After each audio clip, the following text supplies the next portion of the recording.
Welcome back to Love for the Game. I'm your host, Reed Napper. Thank you for joining us this evening. Roddy, aka Perlito, up here on the panel for anyone watching the playback. We are also live on YouTube for people in the building, if anyone cares. First things first, we have breaking news. Onyx Oz is officially live on the Apple App Store. Yes, sir. Now, if you are in one of the states, actually, first let me turn everybody to the post that's in the Jumbotron because that has the link to the App Store download and my referral link.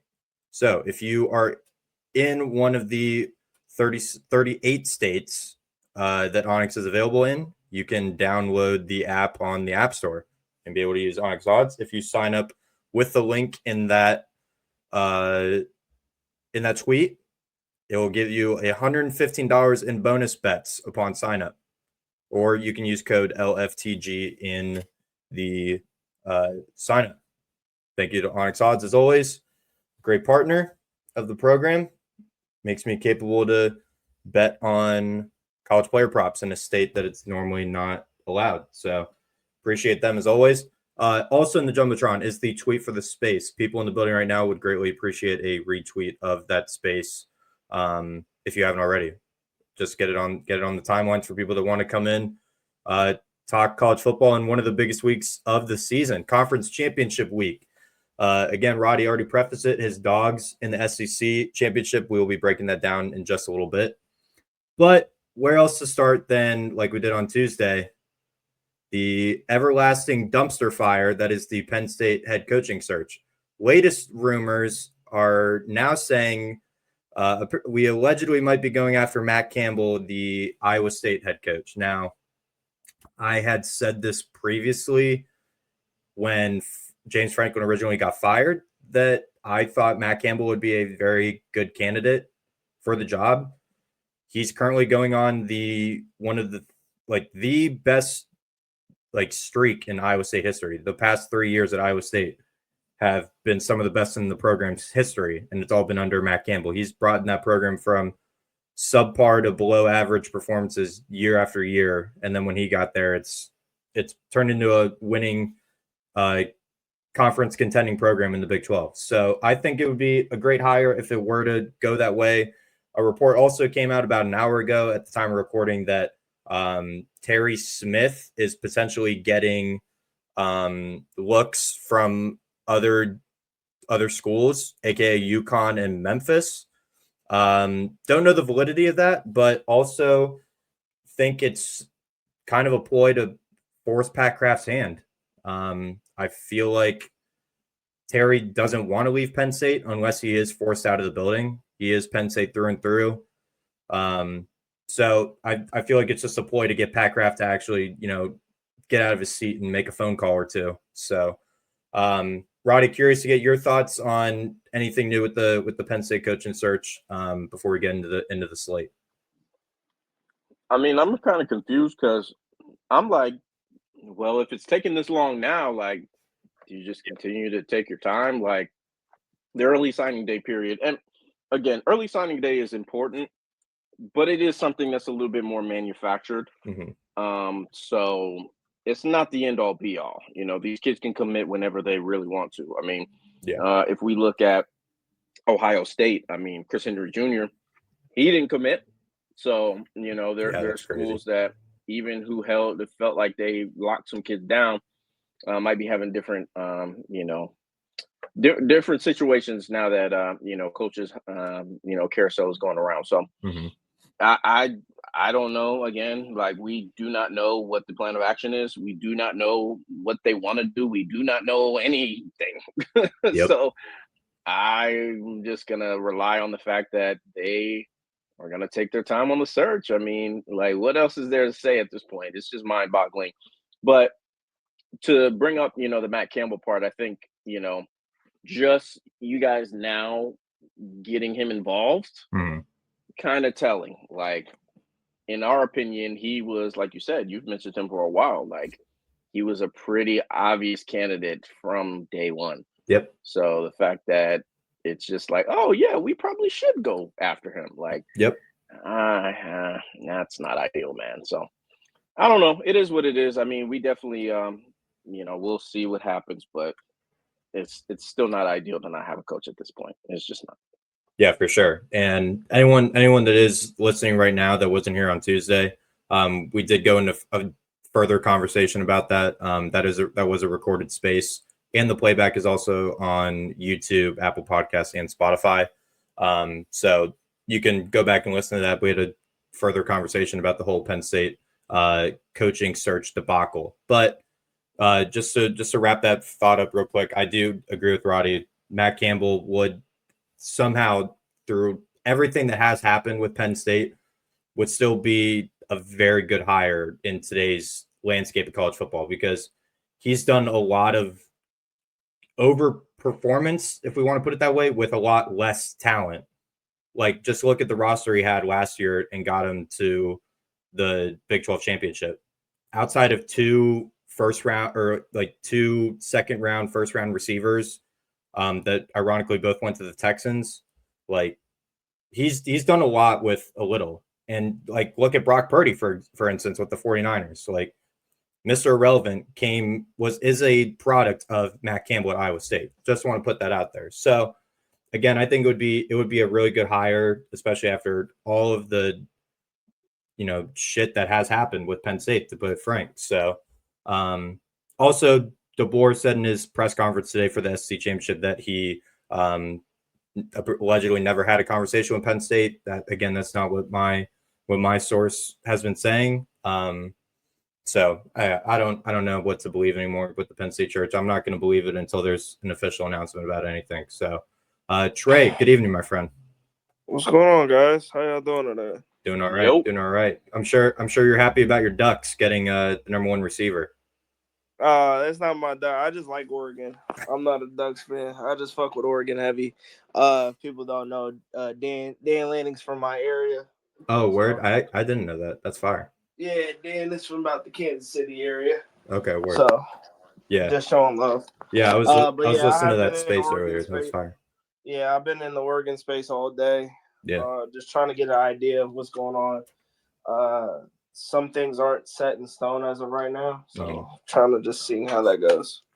Yeah, for sure. But everything that I've been seeing is pointing that way for sure. So yeah, there's some things that Oregon fans are they're not really worried about, but they're just kind of getting a little antsy about it. Yeah. I think their main issue is that Jalen Lott, at first there was a contract thing saying that he didn't write the right time. Mm-hmm. And then now they think that there's some speculation because if Chris Henry does go to Oregon, that he might pivot, but that is not set in stone. Yeah, for sure. Well, you got here just in time because we're about to break down the slate, but I'll let you get your thoughts. And if you had any thoughts on anything with the Penn State coaching search, just real quick. I think that honestly, Penn State has done. I think them, as well as some of their fan base, when you turn down certain people, you can't get Siditi in this kind of league. Of course, you want to have the right coach to lead your program, but it gets to a point to where when you decline people and then they go elsewhere, it kind of sets you up for a bad situation. It's like right now, Penn State is not in a good spot. You're in the middle of signing day right now, or I guess signing days. And James Franklin is taking just about everybody except two people, and that's mainly because they're from the Pennsylvania area. I think that is at this point, whoever goes to Penn State, you're going all in the portal and in this 27 class, because again, James Franklin is taking just about everybody. Very true. Sataki was kind of a weird situation because of the fact that you thought Sataki was gonna take the Penn State job, and then Penn State crumble and Mormon churches and all of this and all of that just kind of all comes in. Yeah, I mean Pat Kraft fumbled that. I mean, just long story short, took a flight out to Provo, met him in person, left there with a verbal agreement. Dude, if you're flying all the way out there to make that trouble and you know this guy is going to coach in his conference championship game, you got to leave with a signature. You got to leave with a signature. Yeah, you got to leave with a contract. Yeah. Yeah, it's ridiculous. It's ridiculous. It's kind of a bad spot now because now you're looking from the outside. I think I read some type of statement saying that Penn State has helped out, has basically generated over $300 million in contract extensions for coaches, just so they can make sure that they don't all any of them go to Penn State. Yep. But it's just it's a nasty spot for the Nittany Lions to be in right now, because again, it's like you're basically having to rebuild, and you don't even know what running backs or what position players could enter the portal themselves, because if you don't bring in the right coach, you still have some pieces that are willing to take that trip elsewhere. Yeah. You need a starting quarterback. Drew Allar is done for the year, or done for his collegiate career at least. So you're gonna need to get a starting quarterback. You're gonna need to get OCs. You're gonna need to get a lot of things in order. And it's looking like even your interim head coach might be taking a job elsewhere. Yeah. So it's a very, very, very bad spot for Penn State to be in right now. Yeah, and that's just putting it lightly. That's just putting it lightly. Yeah, I'm trying to be as sincere as possible. I'm saying, like, you're supposed to have one of the best atmospheres in college football, and you're as of right now, you only have 2 signees. Yeah, and you're not even in the top 130 in your class. Like, for this 26 class, like, it's a very. I knew something was wrong when I saw South Dakota had a better average recruiting score. Trey, you know it's bad when McNeese State has a better recruiting class than Penn State. McNeese State. Yes. When on Tuesday before signing day, Harvard was above them, like Delaware was above them, like a bunch of FCS teams, bro. I'm like, are you serious? Yes. And it's only gotten worse because we only have gotten to, and the whole Penn State, community, at least on Twitter, has taken a true liking to the 2 guys that have signed. Like, those are true Penn State guys, if anything, because they're fully bought into what the program is, not like who is running the program. Like, if that makes sense. Like, they're bought into what Penn State is and what Penn State has produced in the past, not the current coaching staff and the whole debacle that who is going to be the head coach next season. So yeah, for sure. Yeah. So any final thoughts on that before we get in the slate, Roddy or Trey? Yeah, nothing from me, man. I think it'll be interesting to see, especially with the Matt Campbell thing. Yeah. A guy who should have obviously been one of the first options. If you kind of do what you did and then you're like, hey, you want to coach over here? Poke your head in the door. It's like, oh, you're still there. Yeah, like clearly not even a first, second, or third option type of guy, like a 5th to 6th option. Yep. I'll be interested to see if he's like, dude, y'all need to kick rocks. And I wouldn't blame him if he does. No, yeah, for sure. That's a little disrespect. Yeah, for sure. No doubt. All right. Let's waste no more time with the people we're here for. Talk about the slate for this weekend. It is conference championship weekend, arguably one of the biggest weekends of the college football season. We are going to start with the game tomorrow night, 8:00 Eastern on ABC. We have the number 24th ranked North Texas Mean Green. Shout out to Ben and the listeners, big North Texas fan. Going on the road to number 22 Lane. This is the American Conference Championship game. Winner of this game will go to the playoff. Let me restate that. The winner of this game gets a spot in the college football playoff. North Texas is favored by 2.5. Total is at a large 66.5. Let me just preface this again. both of these teams are going to be not coachless, but both of their coaches are moving on after this game, or at least after their season is done. North Texas' coach is going to Oklahoma State. Tulane and John Summerall is going to Florida. So what does that really mean for both these teams? Are they going to be fully focused on this game, knowing that their coaches are leaving? That is a overlying story in this matchup. One of these teams will get one of the group of five. Will get the group of five rep in the playoff, with potentially more to come. Both these teams bring in high-powered offenses. North Texas is one of, if not the highest scoring offense in the country, led by redshirt freshman quarterback Drew Messmaker, who is also a top 5 quarterback in the country.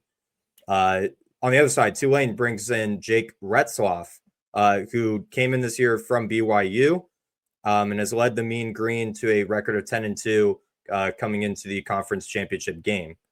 Both these teams have been prone to give up points defensively throughout the season. I'm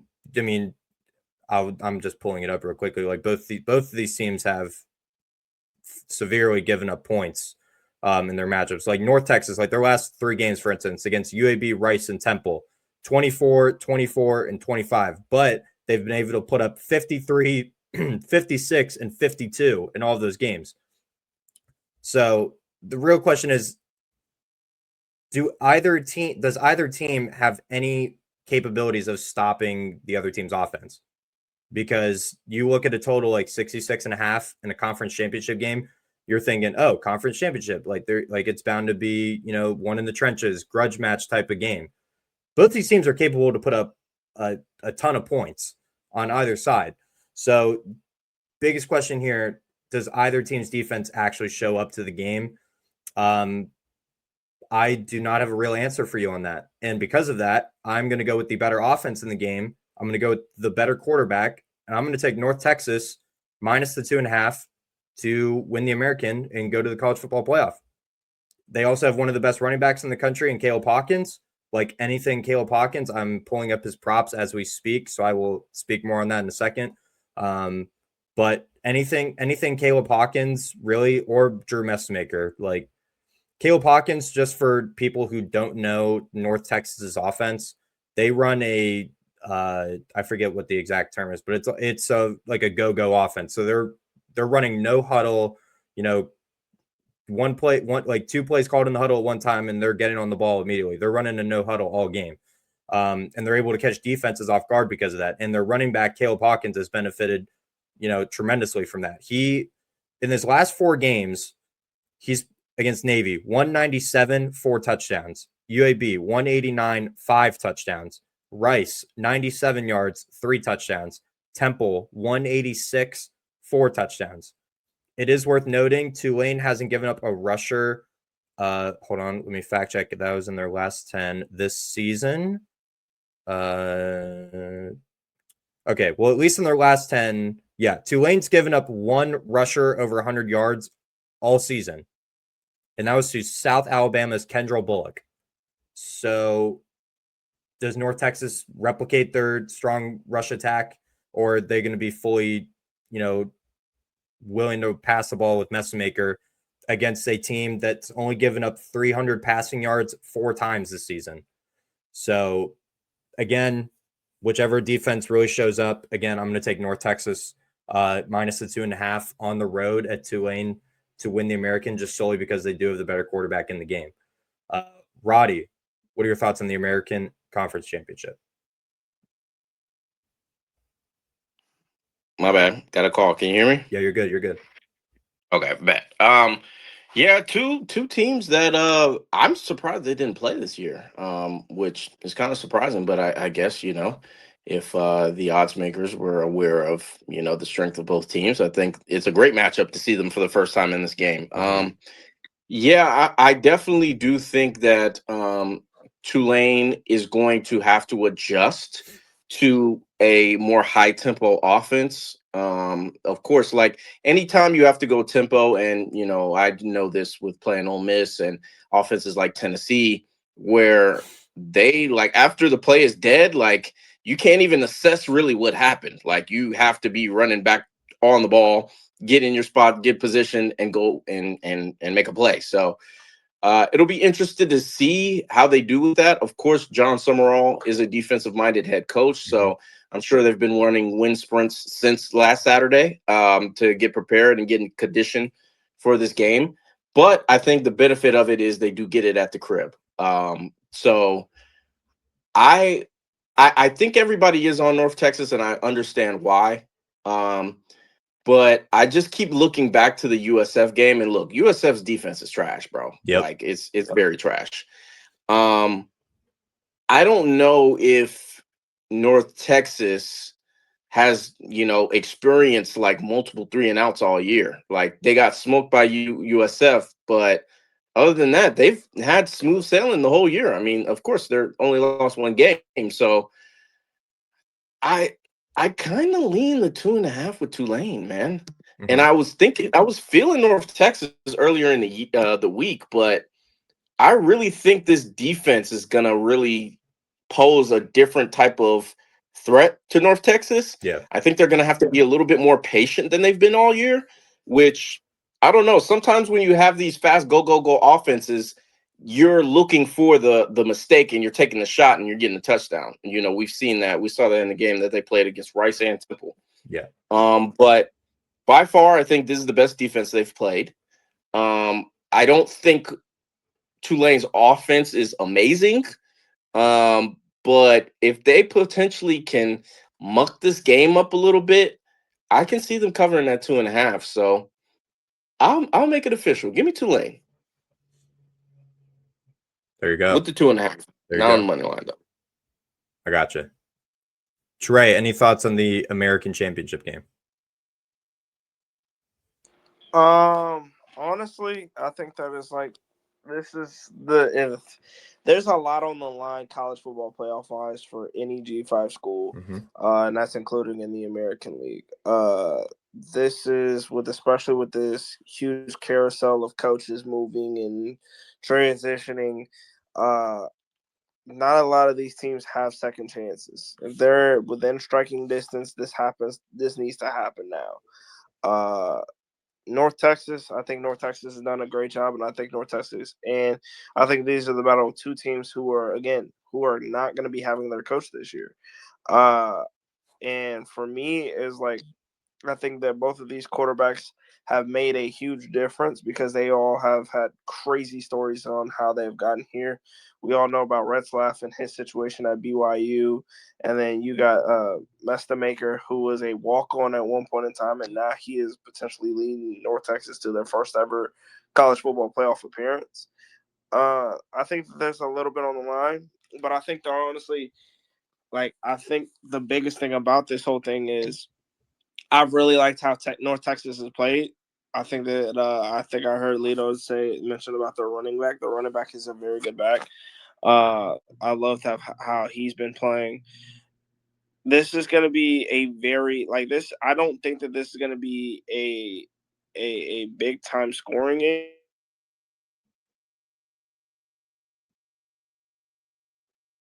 You got a call? That's just me. I was about to say he cut out for me. I didn't know if it was the space or him.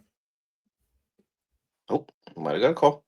I'm looking at right now their wide receiver 3. There might be an opportunity for us here. Let me filter them to 4.5 targets. All right. So Miles Coleman. Yes, Miles Coleman. Tulsa's offense is, it's Tulsa, bro. And then USA, if you don't know, that's South Alabama. Come on, both putrid offenses. For some reason, my app crashed. Go ahead. Oh, okay. Go ahead. I was just saying that I think that this is going to be a very close game. This is going to be a very however, whoever has the ball last, I think is going to win this game. I think that whoever's going to willing to make that critical stop, I think that is for Tulane to win. It's got to be in the hands of Jake Retzlaff. Jake Retzlaff has to be the one who wins it for him. And for North Texas, I think that they're going to have to lean on their back. I I think that how North Texas looks at it, they're going all in. I think that both teams are going to go all in it, but I think North Texas is going to really, really want it all because I don't think that they see another situation where they're going to be in this situation again. So I'm going to roll with North Texas. I'm not going to mess with the spread, but I'm going to say North Texas money line. Word. Roddy, what was that thought on Miles Coleman? Yeah, so Miles Coleman, I'm looking now. His last 5 games have not been incredibly impressive, but against USF, he had a 100-yard game. But I mean, again, their defense was optional in that whole game, so I'm not surprised. But Tulane's defense is giving it up to wide receiver 3. UTSA's wide receiver 3. The brother's name is David Amador II. I would definitely know who that is if you walked into my living room. Assad Wasem from FAU, I'm sorry, and Colin Chase from Temple. They've all hit this 29.5 receiving yard line. So I like that. I definitely like that. Yeah, you're only asking him to get 30 yards, and the times he hasn't, he's been pretty close. Like UAB at 22, Rice 25. Like he's hit this pretty comfortably multiple times this season. Yeah, so that's I would look at that. I mean, I think Summerall is gonna want to take I think Wyatt Young in that fucking what's the name game and that Rice game, he had 295 receiving yards, ladies and gentlemen. Yep, 295.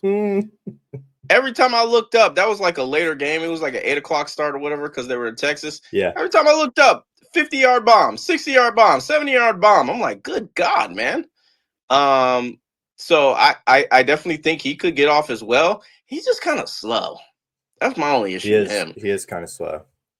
Yeah, but his line's at 103.5. So I mean, yeah, I mean, if you're about taking unders, his last 3 games, 143, 295, and 127.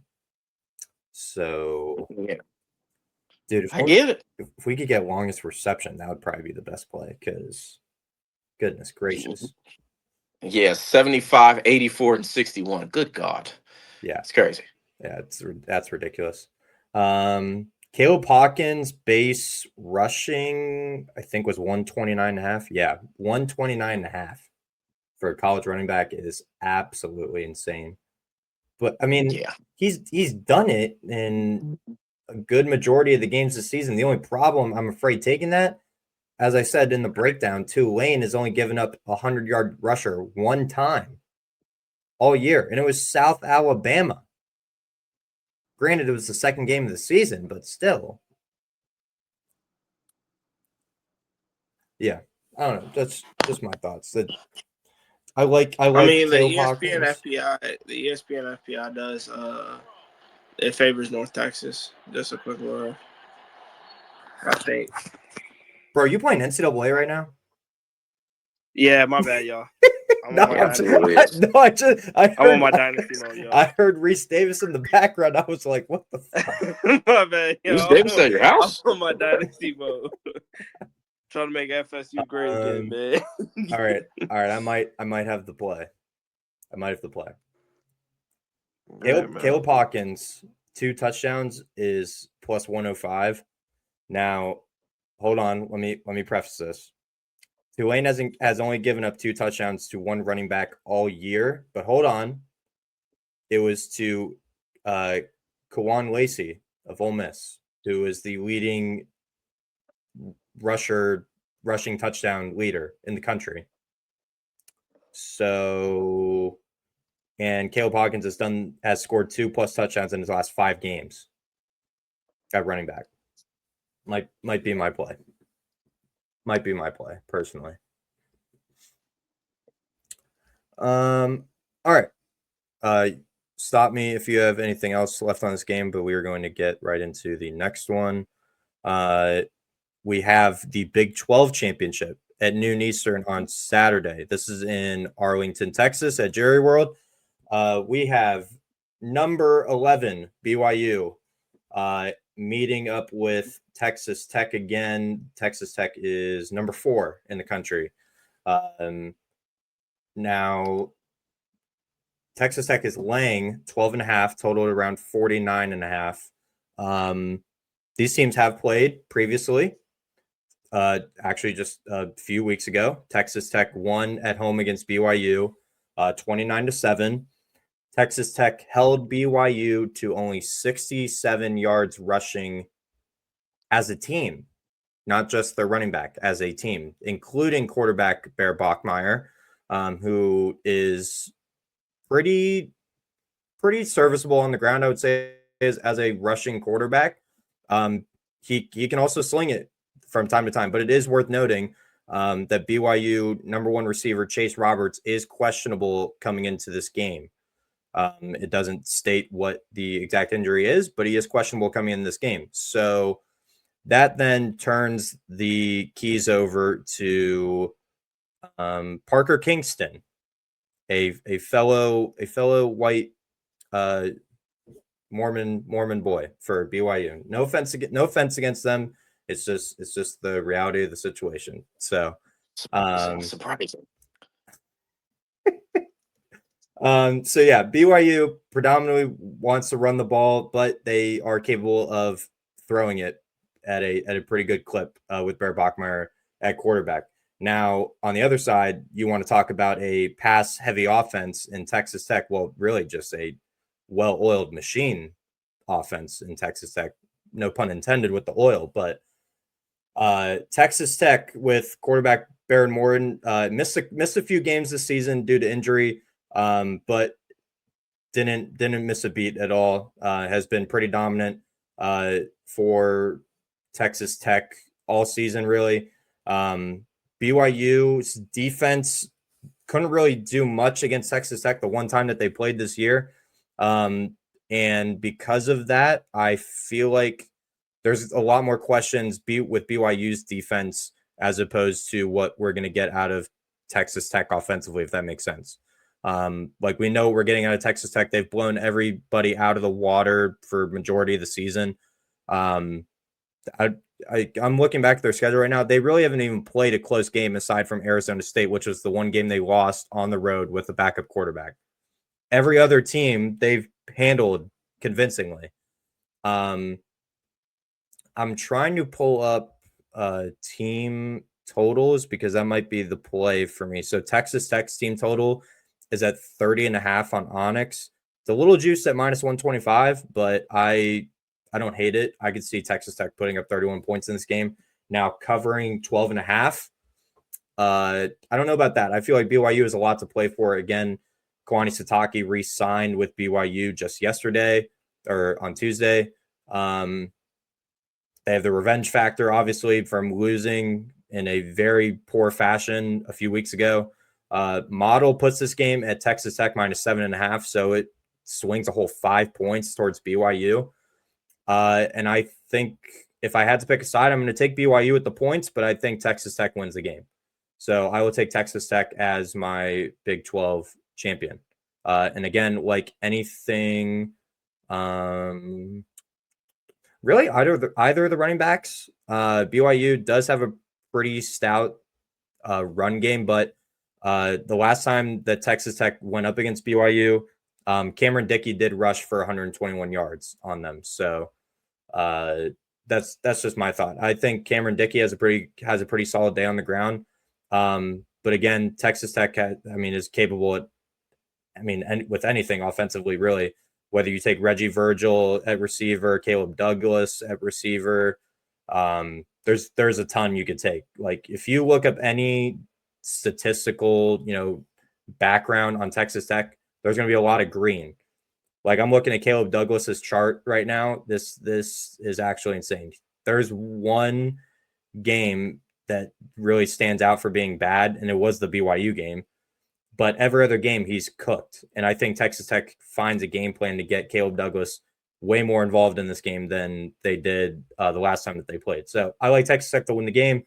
But from a betting perspective, I will take BYU to cover 12.5. Roddy, thoughts on the Big 12? Yes, the rematch. Obviously, in this first game, it was belt to ass. Yep. It wasn't close. In this matchup, I like the under. It's going to be a lot at stake.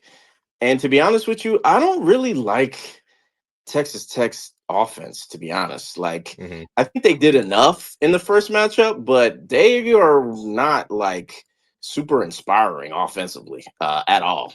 So I like the under. It's at 49.5. I think that's a perfect number to get an under at in a championship game with a lot on the line. Yeah. BYU obviously wants to keep their chances at getting into the college football playoff alive.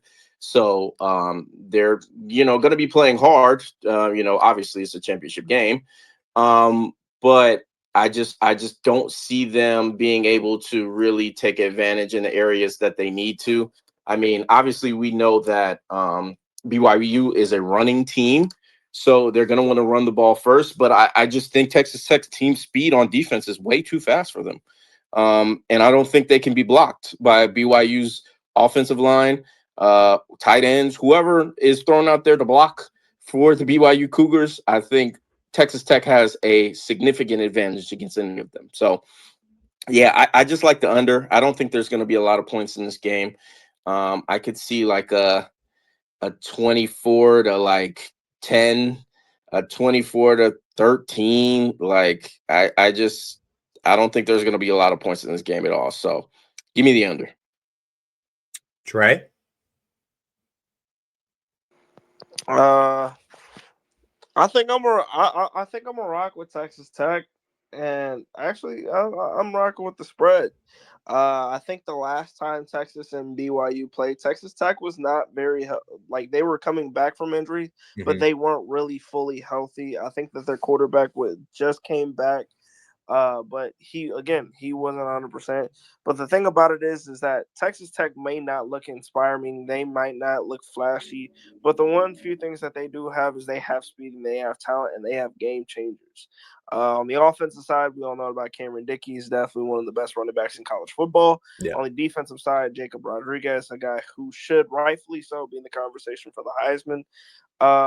And I think the thing about it is, it's like Texas Tech, if they really want to keep that 4 spot, you're going to have to continue to do what you've done on a day-to-day basis, which is outside of Arizona State, put belt to ass to everybody else. And I don't think it stops there. I think that especially with Texas Tech re-signing their head coach for a 7-year extension, things are looking good for Texas Tech. They're looking like a very heavy favorite to come out, and I think this is going to be the game outside of this will be the second Texas team that I expect that will blow out somebody in their conference championship game. I think that if BYU, now there is some type of dialect for BYU, because if they keep it close and they seem like they're putting in some type of effort, that may be a call for the committee to say, hey, maybe we can consider having 2 Big 12 teams in. But honestly, in real short term, I do agree with the BYU team total points, but I definitely think with Texas Tech being at minus 12.5, I think they should be able to cover it. They're not too far from home. They're going down to Dallas for Jerry World. Yeah. And we all know that Texas Tech fans, they do travel, especially if it's not too far. So I do think that Texas Tech is still going to take care of business. I think that is my Big 12 champion to come out. And I think that I don't think that they don't think they fall asleep behind the wheel. So definitely give me Texas Tech. For sure. And just pulling it up on Onyx right now, Caleb Douglas's receptions is at 3.5. It's a little juiced, minus 135. So if you want to pair that up with something, but even Texas Tech just money line, Caleb Douglas with Texas Tech money line, what is that? That's got to get you plus odds, I would imagine. Just putting it in right now, real quick. Minus 126. I don't hate that. So Caleb Douglas, I could see a ladder spot even up to 5, potentially 5 plus. I think that's a great look. Yeah, 5 plus 125. Yeah. Caleb Douglas is going to get fed the ball. I think Cameron Dickey. I think that's usually a ladder Cameron Dickey's yards. I think he's one of those guys that if he finds a crease, he's going to explode it with full force. Yeah, I don't. So I mean, I wouldn't. Yeah, I think Cameron Dickey when he finds a lane, I wouldn't be upset that I wouldn't be surprised if he's probably totaling about 60 yards coming into halftime. Like, he's that kind of explosive kind of back. So I would definitely say consider laddering his yards. For sure. Also, I did want to bring this up. And again, I mean, shout out to the guy Bud Elliott, man. He's really good with these very kind of nuanced kind of, well, think about this type of thing. Yes, sir. If I think Texas Tech is going to want to put belt to ass the way that they did the first time, because let's think about this. Let's say, well, let's say Georgia loses, right? Texas Tech could maybe get a bye. They could. They could. Because they can sit there and say, hey, when our quarterback was hurt is the only time we lost. We should be undefeated. Absolutely. We should have a bye. You know, this SEC team, I get it. It's Bama, but they have 2 losses. We have 1. And the only team, you know, that we lost to, we didn't have our quarterback. And we faced the best competition yet. And we smoked them twice. So I think Texas Tech, I wouldn't be mad if you take the 13 because I think they're going to try to smoke them. I don't think I agree. You have a lot on there, in that situation. Texas Tech has a lot. Like, people think like, oh, even if Texas Tech loses, that they're still in it. To them, they don't care if they're in it. They want to be able to make some noise, and they want to be able to set up a good situation for them. And one of the ways that you can get a good situation in, you continue to do what you've done all season, which is, again, put belt to ass to everybody. So that's what I'm saying. I'm like, look, Texas, BYU, they've had a great season. They've done great outside of getting their ass beat by Texas Tech. They've had a good season. I think that Texas Tech does exactly what they did last week, and I think that, or the last time, and I think that they add on to it. For sure. Completely agree. Rod, did you have a final thought? No, not really. Yeah, again, I just don't think either offense is going to be particularly fantastic. Dickey obviously is a great play. He's been one of the best running backs in college football, like we've already said. But give me the under, and I'm not mad if you take the 13. It would make a lot of sense. It would. For sure. Roddy, I will let you preview the next game. It's your Bulldogs, number 3 Georgia and number 9 Alabama meeting in the SEC championship game. Updated line, pulling it up real quick. It ain't moved, buddy. So it ain't moved. All right, Georgia is still a 2.5-point favorite in the Mercedes-Benz Superdome, or not Superdome, like in Atlanta. So this is practically a home game for Georgia. 48.5 is the total. Roddy, you have the floor. All right. Like I was saying earlier at the beginning of the show, for those who are not there, I feel a little bit more encouraged. I was watching. I'll watch the whole game probably tomorrow to further solidify things. But other than what happened in the first half, I mean, it could have been worse for, Alabama. I mean, they missed that Ryan Williams shot on the first drive of the game. Obviously, Taylor, the freshman receiver for Georgia, he dropped an easy touchdown pass that would have put him up 4 points.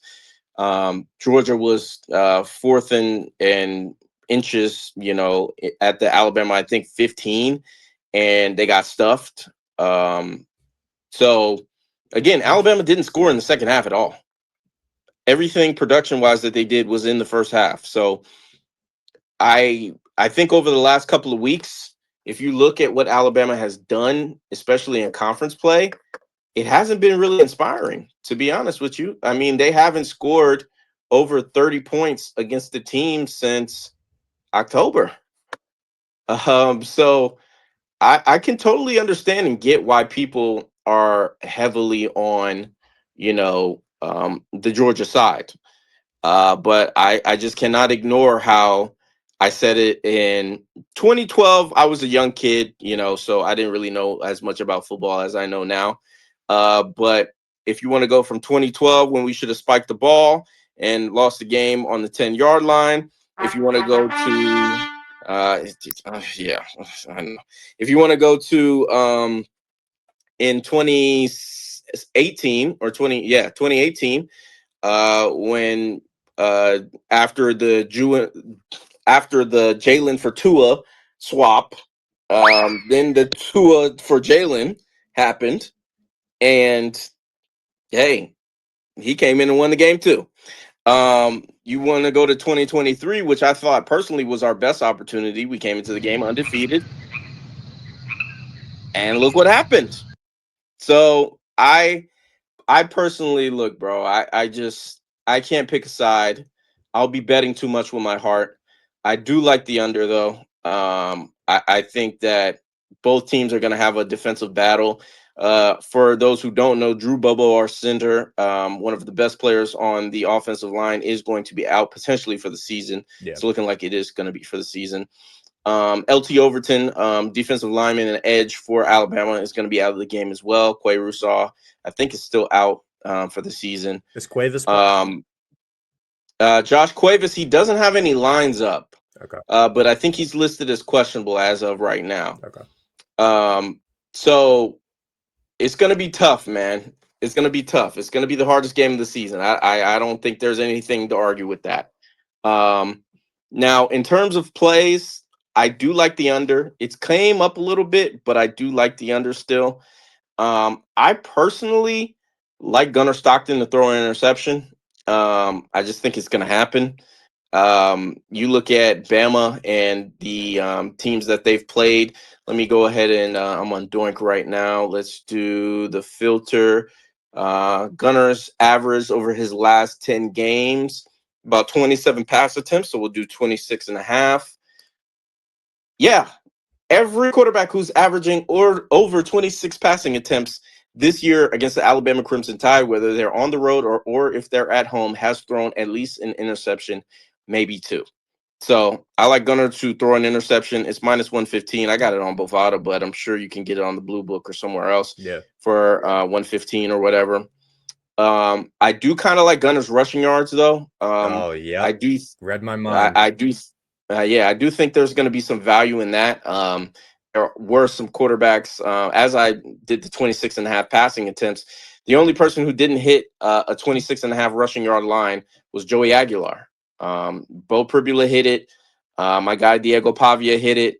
I mean, Ashton Daniels had 180 yards on the ground last week. Yep. So I do like Gunner. And my final play is I like Noah Thomas. If you want the receptions, I can definitely understand that. He's going to be targeted more. All the Georgia offense last week was pretty much vanilla plain. We had control of the game. We're not really going to show a lot. So yeah. I expected nothing less other than us to come out and, just be plain and vanilla for the next 2 weeks to, avoid giving our hand away. So I think Mike Bobo is going to have a couple of tricks up his sleeve. He did in 2023. But execution is the key thing, man. Like, we have to execute if we're going to do these trick plays, if we're going to do, the fake punt, whatever it is, we have to execute. So those are my only plays for the game. And I'm not in the we're going to lose mode anymore. But we'll see what happens. 10 of the last 12 SEC championships have gone between Alabama and Georgia. It has. And I've watched probably about like 9 or probably all 10. I'm rocking with the dogs, man. Honestly, me personally, I know that I usually always rock with the dogs, but I'm definitely rocking with the dogs here. One of the main key pieces is Jan Miller is out for Alabama. Mm-hmm. I believe that I think he's dealing with a lower body injury, which could hinder, which we've seen that when Jan Miller is in the lineup, Alabama's running game is a lot better. And you've seen kind of what their offense looks like when he's not there. Kind of like what Lito said. He basically said everything is like in the first half, Alabama was able to do a lot of their things, a lot of their stuff that they were able to do. The one thing that I know that Georgia will not do again is let them go 9 for 9 on third down. Ain't that right, Lito? Yeah. They actually went 13 for 16 on third down. There you go, in totality. I don't think Georgia's going to let that happen again. I think the one thing about it is Georgia's going to be able to do what they need to do defensively to limit Ty Simpson. Ryan Williams, who continues to lead, not really been that much of a factor for the Tide all season. I think especially on that back end on that Georgia defense, they will probably not. They'll make sure that does not be a case. Mm-hmm. And I think that Georgia's offensive run game has gotten a lot better, especially with Nate Frazier, and as well as his backups as well. Honestly, I like the Dogs because, again, Georgia is sitting in that spot to where they're also fighting for a chance to be at that bye spot. And there's a lot of things that is incorporated. Alabama may not. I mean, there's a chance that Alabama could miss out on the playoffs. It's unlikely, but it's still a chance. But the thing about it is I think Georgia and Kirby Smart. The one thing about it is we've said that Kirby Smart doesn't have an issue with other players or other teams, but guess what? He has an Alabama problem, and I think kind of like what Orion Day did this past week. I think he's gonna exercise those demons, and I think the Dogs are gonna win the SEC championship game, and get themselves ready for a first round bye and hopefully a chance at a run at a national championship. I'm kind of rocking with. I like Zion. I like Zach Branch in this game. I think that Zach Branch is going to be a guy that I like, whether it be his yards or I would definitely take his yards or probably ladder it up a little bit, as well as Nate. I would say either who was your backup running back leader? I forgot because I bet on him last time when y'all played Texas. Chauncey. He sold me. Chauncey Bowens, yeah. I think I'm gonna tell you. Chauncey Bowens showed up last time for him. I don't know if Nate Frazier's going to show up, but I would take it. If Chauncey Bowens' yards are there, I would take it. This is going to be a chance for the Dogs to, again, they really need to exercise those demons and beat DeBoer. And there's a lot of things that's got to go on. And I think that Georgia finally gets it done. I think that they finally become SEC champions in front of Bama's face. Which, by the way, I also have some breaking news. I know that I talked about it earlier with Jalen Lott. Jalen Lott has officially signed with Oregon, so we probably should be getting a Chris Henry Jr. update here very soon. There you go. Appreciate that, Trey. That's a big signing for sure. Roddy, do you know Kirby Smart's record against Alabama? He's 1-7, Reed. He is indeed 1-7. He is. He said that with a low. He is indeed 1-7 against Alabama. The one time he's 0-5 in the SEC championship. The one time he has beaten them was in the national championship. I know. Do we know if Kalen DeBoer is going to be wearing a black hoodie? He hasn't taken it off since they bullied him into wearing it. Okay, cool. So he hasn't even taken it off to showers. That's good to know. Yeah, preseason pick was Alabama. Preseason national championship pick was Alabama. I think this is Alabama. Even if they don't win it, I think they're in the playoff. Like the committee put them in the top 10, flipped them with Notre Dame solely because if they do lose, they're going to be in. You can't leave out the runner-up to the SEC of the college football playoff. Model has this as a straight-up pick-em. There is no lean to a side. It has it as a straight-up 50-50 pick-em. Again, I've been going with Alabama all year. Had a Florida State fan, call me out right after they beat Alabama the first game of the season, and look where Florida State is at now. Granted, Bama did lose a tough game against Oklahoma a few weeks ago, but I feel like they've bounced back in a really strong way, especially coming off of a massive rivalry Iron Bowl win against Auburn. I think this is the Alabama spot. I'm going to take Alabama money line plus 114. Alabama wins this game, is your SEC champion, and I cashed that future play. So, Roddy prefaced it earlier. Gunnar Stockton rushing yards is, I mean, from my point of view, it looks free.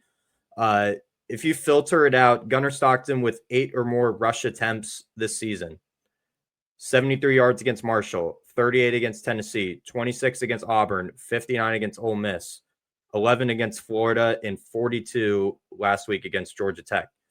If you filter out this same thing for the Alabama defense against QB1s, 78 to Thomas Castellanos, 58 Pavia, 61 Perbula, 67 Sellers, 23 to Mateer, and last week 108 to Ashton Daniels.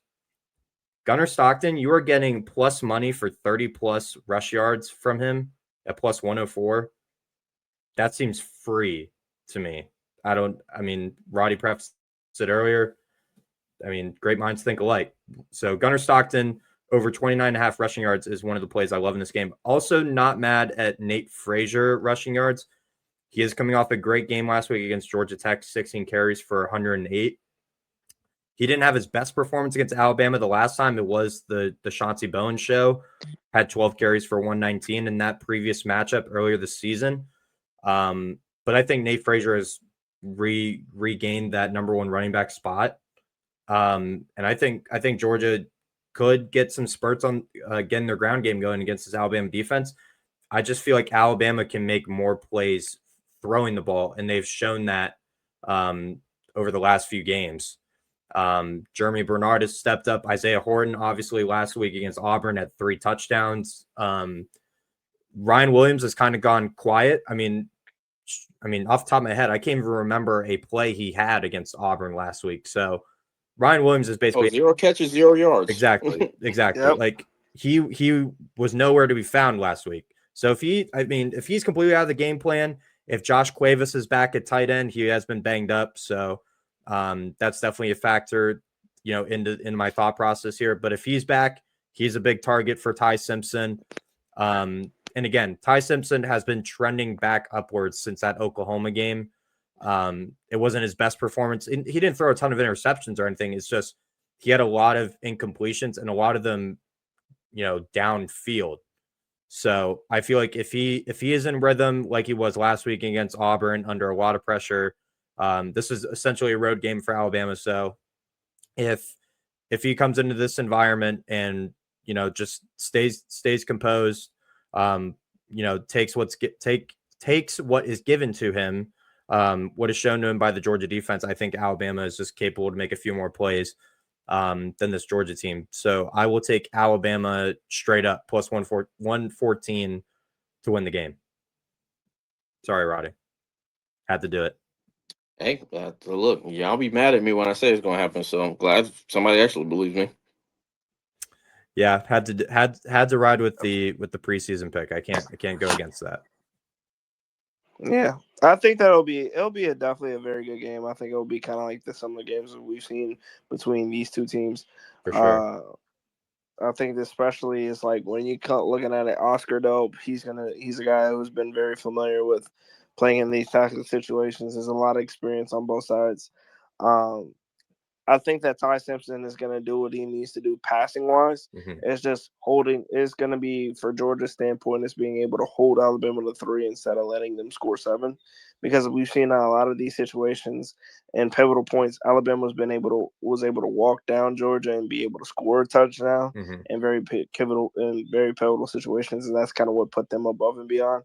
Now I think this is the time for Kirby and for this Georgia offense to finally give Alabama a taste of their own medicine, which is being able to establish the run and then being able to work off the run and integrating the pass.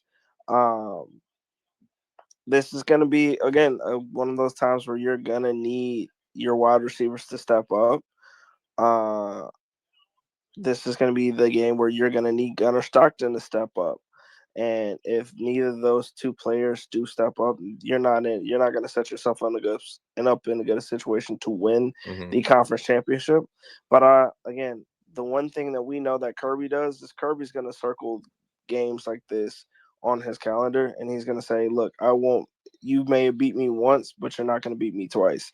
And I think that that's going to be the mindset of it, because again, there's still, for all these conference championship games, there's still things on the line. There's not one team that is okay with losing this game. Like everybody has something on their mind for if they were to win this conference championship game, and this is no less.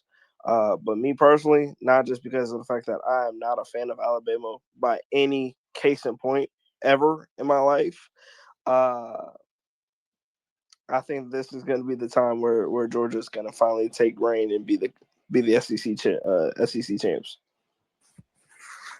For sure. I mean, this game and the next game we're about to break down are definitely the two headliners of the weekend. I mean, these teams always seem to play close, no matter what the circumstances are. So, completely agree with that, Trey, for sure. Definitely could see it go both ways. I just think Alabama is capable of making a few more plays offensively, and that's my thought process for sure. Before we move on and get into the last two games, I need the people in the building to go and retweet the latest pinned tweet in the Jumbotron. It is Roddy, aka Perlito, aka also Paid for Play. Saturdays, 8 a.m. Get your best bets for the weekend. Obviously, Championship Saturday. We'll have all the plays for you. He is inviting me on the program this weekend. So again, thank you to Roddy for that. Great takes there. Sosa will be there as well. So make sure to go tune into that. Go retweet and like that post for Paid for Play. And make sure to tune in 8 a.m. on Saturday morning. Next game on the slate. Number 2, Indiana, in their own backyard of Indianapolis, Indiana, will take on the number 1 ranked Ohio State Buckeyes. This is the Big Ten championship game. Ohio State is laying 4.5 last time I looked, unless it's changed. Don't believe it has. It's loading. Yeah, okay, it's down to 4. Ohio State is laying 4, totaled around 47.5. Key to this game, in my eyes, does Indiana have the capabilities to keep up their top 5 rush offense against a top 4 Ohio State rush defense? That's the biggest question for me, because if Indiana is incapable of running the ball, just like they did